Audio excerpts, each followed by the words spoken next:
Hi, my name's Ed Horton and welcome to our virtual farm tour here on our home farm at Poulton near Cirencester. We're a mixed farm here, which means that we have livestock as well as arable cropping. Our livestock comprises of a large herd of pedigree beef shorthorn cattle, a large flock of sheep and a varied amount of arable cropping. Our arable crops run to milling wheat to make bread flour, biscuit wheat for a well-known variety of biscuits, feed wheat and feed barley to make livestock food, malting barley to make beer, maize, beans, peas, triticale, buckwheat, phacelia, and oilseed rape. Even though we are considered a conventional farm, i.e. not organic, our first port of call when doing anything to a crop always comes from an environmental point of view. We endeavour at all points to never use an artificial chemical or an artificial input if there is another way around the situation.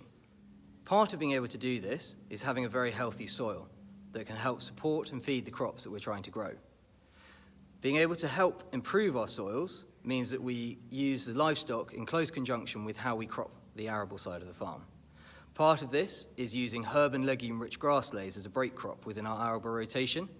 These allow the fields to have a rest from growing cereal crops, which means we can deal with weeds that we struggle to control within the cereal crop itself, and also helps build organic matter and biological life in the soil. As well as using grass as a break crop within the system, we also use the livestock very actively on the arable side of the farm. Over the winter and in the early spring, we endeavour to graze nearly all of our cereal crops with sheep. So this is a direct drill crop of winter wheat. This is destined to be made into a well-known brand of biscuits after harvest. And this is one of the blocks of ground that we grazed with sheep in the autumn, or in the sort of middle part of the winter. So they tend to take it right back down to its base, down there, and they remove all the old diseased leaves that have gathered up disease over the winter, and they also encourage it to produce more stems per plant. So each plant now has on average 4 stems rather than maybe 3. Each will then produce an ear, so therefore it increases yield. And by removing all the disease in the winter, we have got to a stage where, apart from trace elements to this field and a little bit of artificial nitrogen, we have not had to apply any form of ag chem to keep it from clean from disease or to regulate its growth, which is obviously quite a nice win for nature. Around all of our arable fields we leave these 6-metre wide grass margins. These provide us space and habitat for wildlife to live in, especially when we've harvested this crop of winter barley and there's no cover for things like dormice and field mice to hide in. These margins give them a safe place to try and avoid predators. As well as grazing growing cereal crops on the farm, we also use the spare ground when we're not growing a cereal after harvest to grow a cover crop.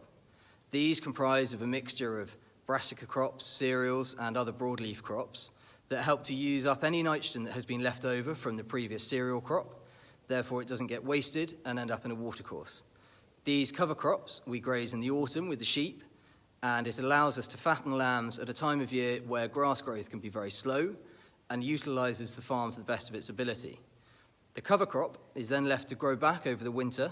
This keeps the soil alive as there is a root system within it engaging with the soil bacteria, which allows our soils to be more healthy. So this is a crop of direct drilled spring malting barley, which we had the cover crops in over the winter. These are some of the remnants of the cover crop that the sheep grazed, and we slot the barley straight in narrow bands, disturbing as little soil as possible and leaving as much detritus and rubbish on the surface as we can to turn into organic matter. And these tall mustard stems that are dead, their roots go deep into the soil, allowing water when it rains to infiltrate into the soil profile rather than wash off the surface. Another way in which we endeavour to improve the ecological and biological life of the farm is by not using any insecticides. So this is a crop of winter oilseed rape that's just coming towards the end of its flowering. It's replacing these yellow flowers with the pods that hold the seed. Now, we don't use insecticides on this farm, and there is a problem with a little beetle called flea beetle, which like to eat these plants in the early autumn when they're just establishing.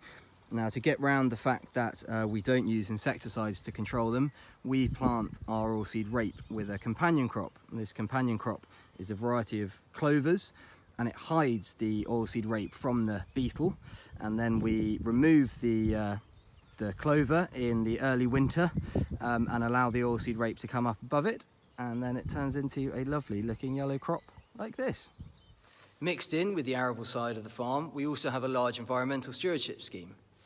These areas provide either nectar plots, birdseed plots, nesting sites, habitats, or space for water. All of these things together hopefully combine to make sure that we have a viable and active ecosystem within the farm. This all helps towards controlling pests and diseases that we don't want. So this is one of our environmental stewardship plots. The middle here is full of things like phacelia, it's purple stuff which we grow the seed for, and a variety of other flowering plants, and there are also some cereals in there that will come up later. And at the moment it's providing nectar for the bees and other pollinators, some of which are very busy at the moment. And then around the outside we've planted a new mix which will be mainly cereal based to feed wild birds this winter.